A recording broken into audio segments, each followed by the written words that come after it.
कराची से आपको खबर देंगे। कोरंगी इंडस्ट्रियल एरिया में तौलिया फैक्ट्री में आग लग गई। 5 फायर टेंडर्स आग बुझाने में मसरूफ। आग शॉर्ट सर्किट के बाइस लगी। एनी शाहिदीन वर्कर्स का दावा है कि आग फैक्ट्री की पहली और दूसरी मंजिल पर लगी। मज़ीद तफसीलात जानेंगे बोल न्यूज़ के नुमाइंदे खुरम गुलजार से। जी खुरम गुलजार।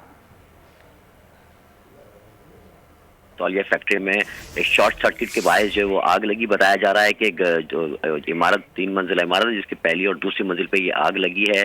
बताया जा रहा है कि खिड़कियों में गत्ते लगे हुए थे जिसकी वजह से शॉर्ट सर्किट से चिंगारियां लगी और गत्तों में आग भड़क उठी, जिसने देखते ही देखते पहली और दूसरी मंजिल को अपनी लपेट में लिया। फायर ब्रिगेड काम का बताना है कि आग की इत्तला 8:50 में मिली थी, जिसके इत्तला पर फौरी तौर पर 2 फायर ब्रिगेड की गाड़ियां मौके पर पहुंची और आग की शिद्दत को देखते हुए मजीद 3 गाड़ियों को यहाँ भेजा गया है। इस वक्त जो है वो 5 फायर टेंडर जो है वो आग बुझाने में मसरूफ है, जबकि वाटर कैनन टैंकर भी यहाँ तलब कर लिए गए ताकि पानी की कमी ना हो सके। साथ ही बताया जा रहा है कि तौलिया फैक्ट्री में जो 400 से 500 के करीब जो है वो मजदूर यहाँ पे मौजूद होते हैं, जिनमें बच्चे भी शामिल हैं, जिन्हें फौरी तौर पर रेस्क्यू कर लिया गया था। इस वक्त फायर ब्रिगेड का अमला जो है वो आग बुझाने में मसरूफ है। फायर ब्रिगेड का कहना है कि आग लगने की वजह अब तक मालूम नहीं हो सकी है।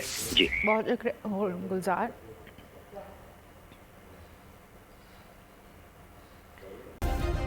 सब्सक्राइब करें और बेल दबाएं ताकि कोई खबर रह न जाए।